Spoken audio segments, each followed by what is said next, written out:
Today's class we are going to discuss about theorem of moment of inertia.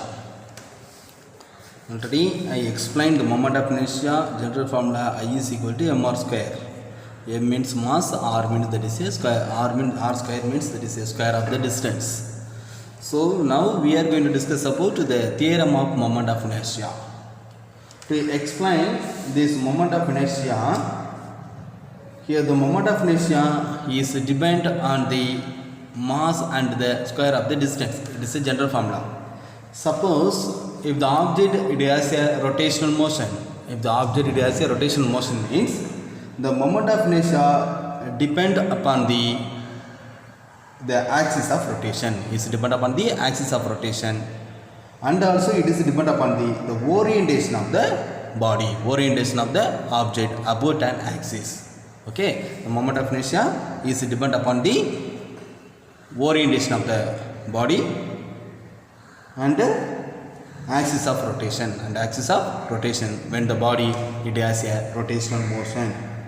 So we have the two important theorem to explain the moment of inertia for the object when it has a rotational motion. So the first one, that is a parallel axis theorem.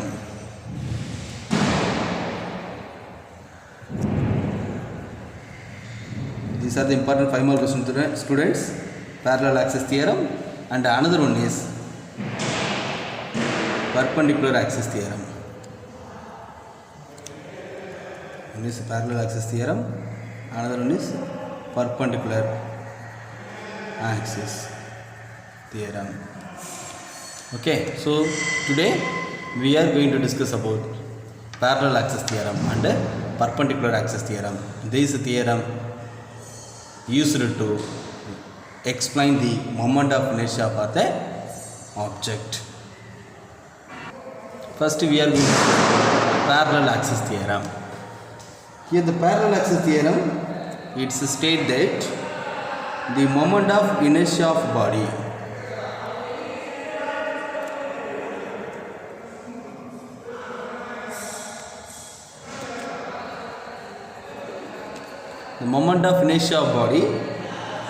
about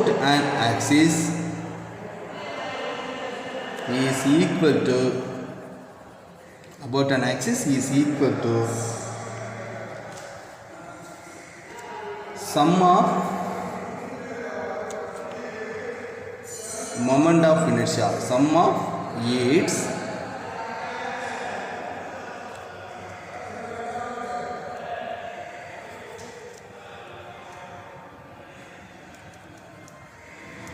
its moment of inertia about a parallel axis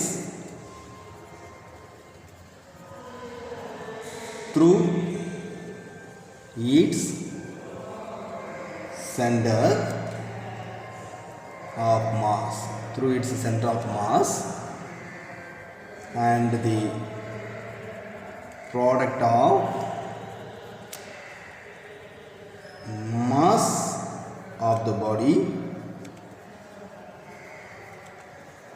and the square of perpendicular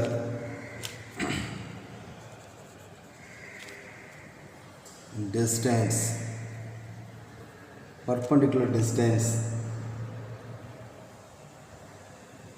between the two axes. Okay, students.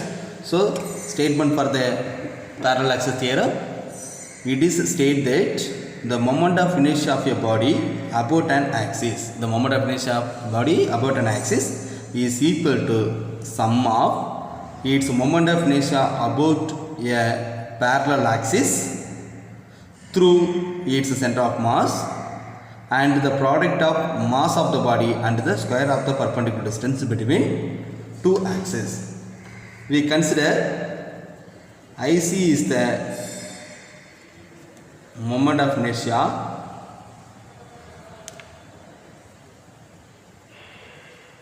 of a body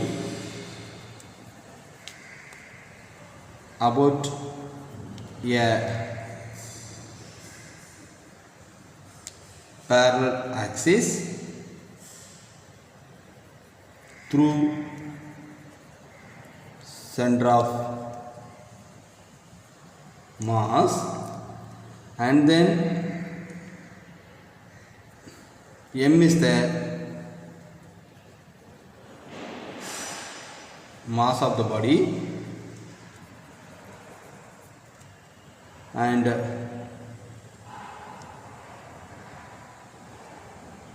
that object is placed, that is the axis is placed at a distance d. D is a distance between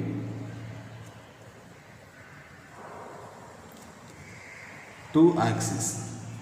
Distance between two axes means we can write the moment of inertia of the body about the axis is equal to sum of moment of inertia about the parallel axis through the center of mass IC and product of mass of the body and the square of the perpendicular distance. Square of the perpendicular distance. So we can write I is equal to IC plus MD square. This is the moment of inertia about a parallel axis at a distance d from its center. Okay, so we can write I is equal to IC plus MD square. Okay, this is a formula for the parallel axis theorem. So now we are going to give the proof for the parallel axis theorem. To prove the parallel axis theorem, we consider a rigid body of mass m and it has a center of mass is not a better C. Okay, and we are taking the axis of the body is AB. AB is a axis passing through the center of mass of the rigid body. Okay, so the moment of inertia about the axis passing through the center of mass is not a better IC. Okay, students, and then we are taking another parallel axis to prove the parallel axis theorem. That is not a better DE is placed at a distance d from the center of mass. It is placed at a distance d from the center of mass. So the moment of inertia of the body about the axis DE, the moment of inertia of the body about the axis DE is not a letter I. So to explain this parallel axis theorem, we consider a point mass is small letter m is placed at a distance x from the center of mass, is placed at a distance x from the center of mass. So by using this concept, we are going to write the moment of inertia,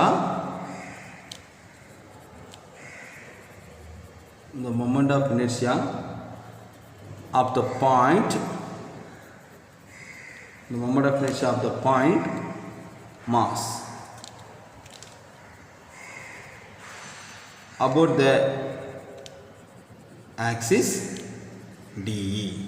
Okay, so we are going to calculate moment of inertia for the point mass about the axis DE. About the axis DE, we are going to calculate the moment of inertia for the point mass. The moment of inertia of the point mass about the axis DE is calculated under the general equation for the moment of inertia, that is I is equal to m into r square. So it can be written as that is equal to the mass of the point mass, that is small letter m, and it has a distance, okay, from the axis about the axis DE, it has a distance is d plus x. So we can write that is x plus d square. This is a moment of inertia of the point mass about the axis DE. So we can write that is m into x plus d square. So by using this, we are going to calculate the values of the moment of inertia I, the moment of inertia I of the whole body,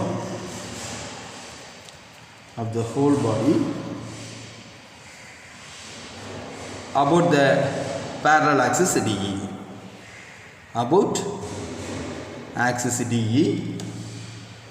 So how you can calculate? We are consider the more number of masses means all the masses is placed at a particular distance.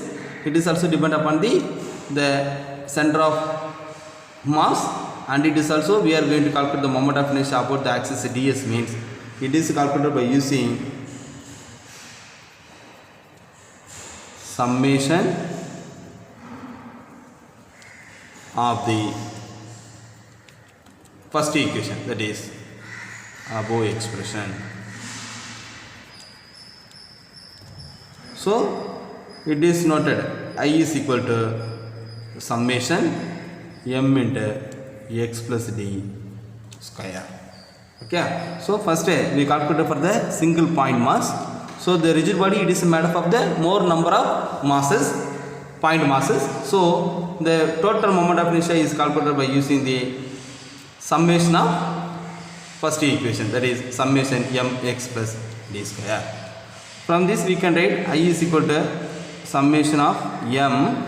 It is in the form of a plus b whole square. So what is the formula for the a plus b whole square? That is a square plus b square plus 2ab. Okay, in next step we are multiply the summation inside, that is summation mx square small letter m. Next step plus summation md square plus summation m to xd. In next step it can be written as summation mx square plus summation md square plus summation 2 d m into x, m into x. Okay, so in next step it will become as summation mx square plus summation md square plus we are taking 2d on outside means summation mx. So by using these values of distance x, we are calculating the summation x mx means from the axis DE, it has a distance x is positive and negative values. Okay, so if you are calculating the values of product of mx and the summation of mx means here the x it has a positive and negative values equally, so the summation mx is equal to 0. Students, listen to me. So the some of the points are placed right hand side to the axis D. Some of the points are placed left hand side to the axis D. Okay, so you can calculate the summation of m into x means here it has a positive values and negative values. So the summation of mx, it is with the values is 0. So it is substituted in this equation means here this equation is modified to I is equal to summation mx square plus summation md square plus 0. Okay, so from this we can write the I is equal to summation mx square plus summation md square. So what is the meaning for summation mx square? Summation mx square means that is equal to IC. So in next step it can be written I is equal to IC. I is equal to summation mx square, it can be replaced as IC. Okay, this is a moment of inertia about the axis through the center of mass. So I is equal to IC plus summation md square, it can be written as summation m into d square. Okay, so already you know what is the small letter m. The summation m means that is a total mass. Total mass is noted better capital letter M. So I is equal to IC plus m d square. Okay, so the parallel axis theorem has proved.